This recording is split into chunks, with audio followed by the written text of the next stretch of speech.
Welcome to the cheerful byte. இன்றைக்கி இந்த வீடியோவில் பார்க்க போகிறது என்னென்னா, ticketmaster.com வெப்சைட்டில் கிட்டத்தட்ட 560 மில்லியன் பீப்புளோட அக்கௌண்ட்ஸ் வந்து ஹேக் பண்ணி எடுத்திருக்காங்க ஹேக்கர்ஸு. அவங்க ஹேக் பண்ணதோட மட்டும் இல்லாமல் அவங்களே நாங்கள் வந்து உங்கள் வெப்சைட் வந்து ஹேக் பண்ணி எடுத்துட்டோம் அப்படின்னு சொல்லி டிக்கெட் அட்மினோட டிக்கெட் மாஸ்டர் ஓனருக்கு அவங்களே வந்து இன்ஃபர்மேஷனும் கொடுத்துருக்காங்க.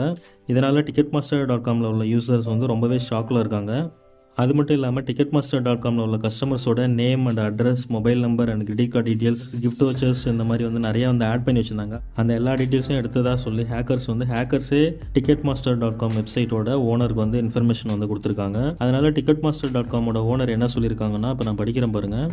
Ticketmaster's parents company says it is investigating a possible data breach after a group of hackers claimed to have stolen the personal information of 560 million Ticketmaster கஸ்டமர்ஸ்னு சொல்லியிருக்காங்க. அதுக்கப்புறம் என்ன சொல்லியிருக்காங்கன்னா, in a securities filling, Ticketmaster owner Live Nation said it identified unauthorized activity within a third-party good database environment containing company data on May 20 அப்படின்னு சொல்லியிருக்காங்க. அடுத்ததாக பார்த்தீங்கன்னா, a week later the hacking group Shiny Hunters claimed it had obtained 1.3 terabytes of Ticketmaster user data, including the names, addresses, phone numbers, as well as order details and credit card information. The hackers were selling the data on the dark web for $5 lakh according to HackRead ன்னு சொல்லியிருக்காங்க. கிட்டத்தட்ட 1.3 terabytes data வந்து collect பண்ணியிருக்காங்க hackers. Ticket மாஸ்டரில் உள்ள கிளைண்ட்ஸோட name and address, mobile number இது எல்லாத்தையும் வந்து டோட்டலாக ஹேக் பண்ணி எடுத்திருக்காங்க. கிரெடிட் கார்டு டீட்டெயில்ஸ் வந்து ஹேக் பண்ணி எடுத்திருக்காங்க. இப்போ இந்த வீடியோ மூலமாக என்னோட பர்சனல் அட்வைஸ் என்னன்னா, நம்ம ஏதாவது ஒரு வெப்சைட்டில் போய்ட்டு ட்ரஸ்டட் வெப்சைட்னு நம்பி நம்ம போய்ட்டு நம்மளோட datas, mobile number, identity proof எல்லாத்தையும் வந்து நம்ம சப்மிட் பண்ணுவோம். ஆனால் இந்த மாதிரி ஹேக்கிங் நடக்கும்போது நம்மளால் ஒன்றுமே பண்ண முடியாது. நம்ம என்ன தான் நம்ம வெப்சைட்டுக்கு வந்து செக்யூரிட்டி லெவல் வந்து இன்க்ரீஸ் பண்ணாலும் ஹேக்கர்ஸ் வந்து அவங்களோட மைண்டை யூஸ் பண்ணி புது டெக்னாலஜியில் வந்து ஹேக்கிங் வந்து நடந்துட்டு தான் இருக்குது ஆல் ஓவர் வேர்ல்டு ஃபுல்லாக.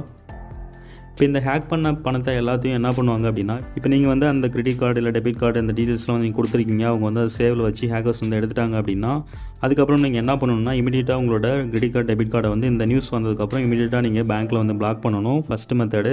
அந்த அக்கௌண்ட்டே மேக்ஸிமம் வந்து எல்லாத்தையும் வந்து லாக் பண்ணி வைக்கிறது நல்லது. டெபிட் ஃப்ரீஸ் பண்ணி வைக்கிறது ரொம்பவே நல்லது.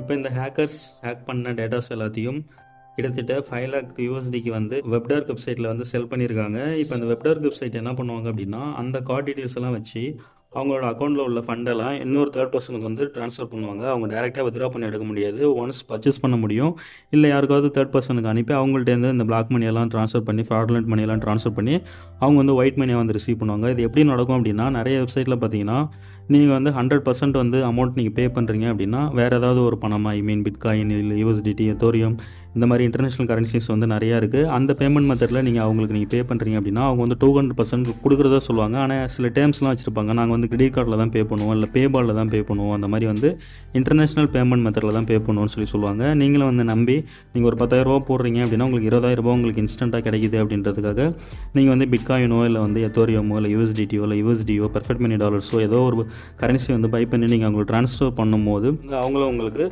கார்டு டு கார்டு வந்து பேமெண்ட்டும் பண்ணிவிடுவாங்க. ஆனால் வந்து அது ஒயிட் மணியாக பிளாக் மணின்னு சொல்லி உங்களுக்கு தெரியாது. போலீஸ் வந்து எல்லா அக்கௌண்ட்டையும் பிளாக் பண்ணும்போது உங்களோட அக்கௌண்ட்டும் சேர்ந்து பிளாக் ஆகும், உங்களோட கிரெடிட் கார்டும் சேர்ந்து பிளாக் ஆகும். அதுக்கப்புறம் நீங்கள் அக்கௌண்ட் யூஸ் பண்ண முடியாமல் போயிடும். ஸோ இதில் வந்து கேர்ஃபுல்லாக இருங்க. ஏதாவது ஒரு வெப்சைட்டில் உங்களுக்கு 200%, 300% உங்களுக்கு இன்ஸ்டண்ட்டாக கொடுக்குறாங்க அப்படின்னா, தயவு செஞ்சு யாரும் நம்பி போய்ட்டு அவங்கள்ட்ட வந்து நீங்கள் ஒயிட் மணியை கொடுத்து பிளாக் மணியை உங்கள் அக்கௌண்ட் வந்து ரிசீவ் பண்ணாது. அதுக்கப்புறம் ஃப்யூச்சரில் வரப்போகிற ப்ராப்ளத்துலேருந்து நீங்கள் வந்து காப்பாற்றிக்கிறதுக்காக தான் நான் வந்து இந்த அட்வைஸ் உங்களுக்கு தரேன். அந்த மாதிரி நீங்கள் ஒன்ஸ் நீங்கள் ரிசீவ் பண்ணிட்டீங்க அப்படின்னா டெஃபினட்டாக உங்களோட அக்கௌண்ட்ஸ் எல்லாமே வந்து பிளாக் ஆகும். இன்டர்நேஷ்னல் ட்ரான்சாக்ஷனாக இருந்தாலும் சரி, எதுவாக இருந்தாலும் சரி, கார்டு டு கார்டு இந்தந்த கார்டுலேருந்து எந்தெந்த கிளைண்ட்ஸ்க்கு வந்து ஃபண்டு வந்து ட்ரான்சாக்ஷன் நடந்திருக்கு அப்படின்னு சொல்லி அந்தந்த அக்கௌண்ட்லாம் பிளாக் பண்ணுறதுக்கு 100% சான்சஸ் இருக்குது. ஸோ இந்த வீடியோ வந்து இதுக்கான வீடியோ தான், ஓகேங்களா? இது மாதிரி இன்னும் யூஸ்ஃபுல்லான வீடியோஸ் உங்களுக்கு லைவில் தெரியணும் அப்படின்னா நம்ம சேனலை சப்ஸ்கிரைப் பண்ணிக்கோங்க. இந்த வீடியோக்கு ஒரு லைக் மட்டும் கொடுங்க.